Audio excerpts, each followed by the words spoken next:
ఇందాక ఒక మాట అన్నారు, నా వల్లే సినిమా ఆడింది అని గొప్పగా చెప్పుకుంటారు కొంతమంది, నా వల్లే అదని అంటారు. మరి ఈ రోజుల్లో చూస్తుంటే చాలామంది హీరోలు మా వల్లే సినిమా సక్సెస్ అయింది అనేది రెమ్యునేషన్ పెంచుకుంటుంటారు. మరి అలాంటి వాళ్ళ గురించి మీరు ఏం చెప్తారు సార్?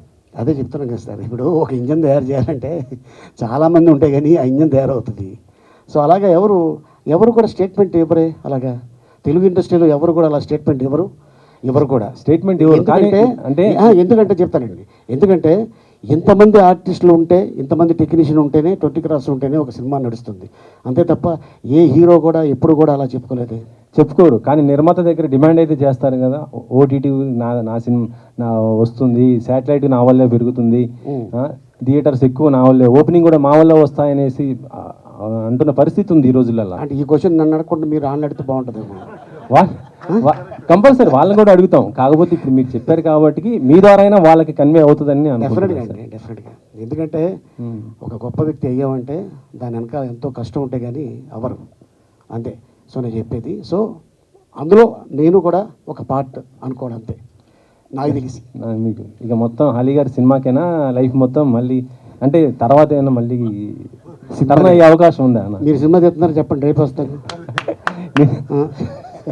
సినిమాలు తీసేవాళ్ళు సినిమా సార్, మళ్ళీ పొలిటికల్గా ఎవరన్నా అవకాశం వస్తే అంటే ఇప్పుడు మళ్ళీ మీరు అడుగుతారా? మిమ్మల్ని అడుగుతున్నాను, మిమ్మల్ని అడుగుతున్నాను సార్. ఒకవేళ మళ్ళీ మీరు పవన్ కళ్యాణ్ గారికి దగ్గర తీస్తే వెళ్తారా?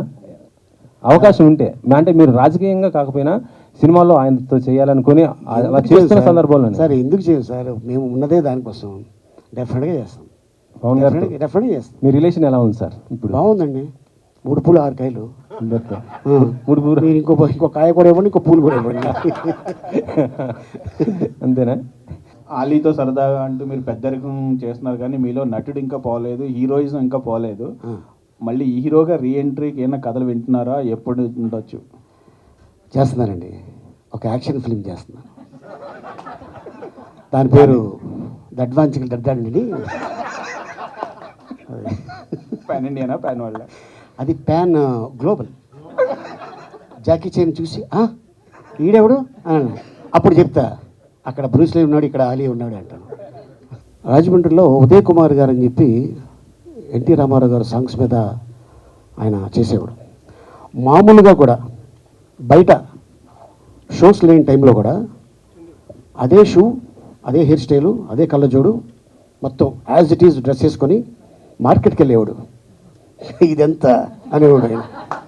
అనగానే వాళ్ళ బొట్టలు వేసేసి వద్దులండి వెళ్ళిపోయింది అన్నారు, ఎందుకంటే ఆయన రామారావు గారిని చూసుకున్నారు.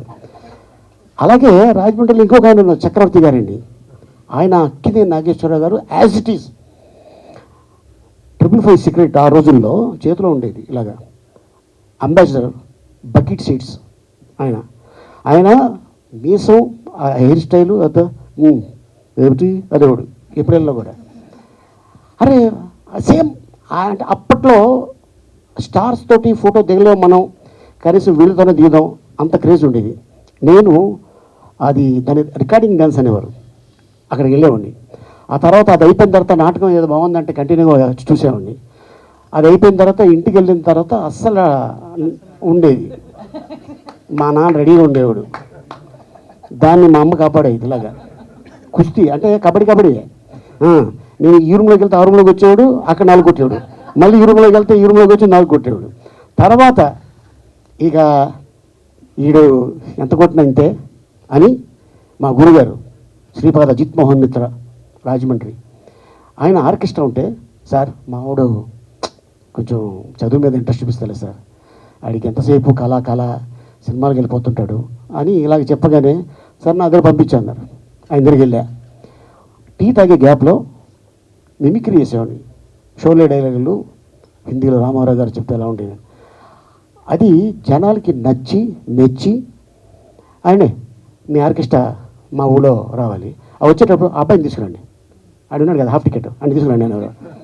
నేను అప్పటిదాకా నిక్కర్లు వేసుకునేవాడిని. ఎప్పుడైతే ఈ షోలకు వెళ్తానో ప్యాంట్ వేసుకోవడం స్టార్ట్ చేశా. సో అట్టాగా నా కెరియర్ మొదలైంది. నాటకాల నుంచి, స్టేజ్ మీద నుంచే నా లైఫ్ వచ్చింది.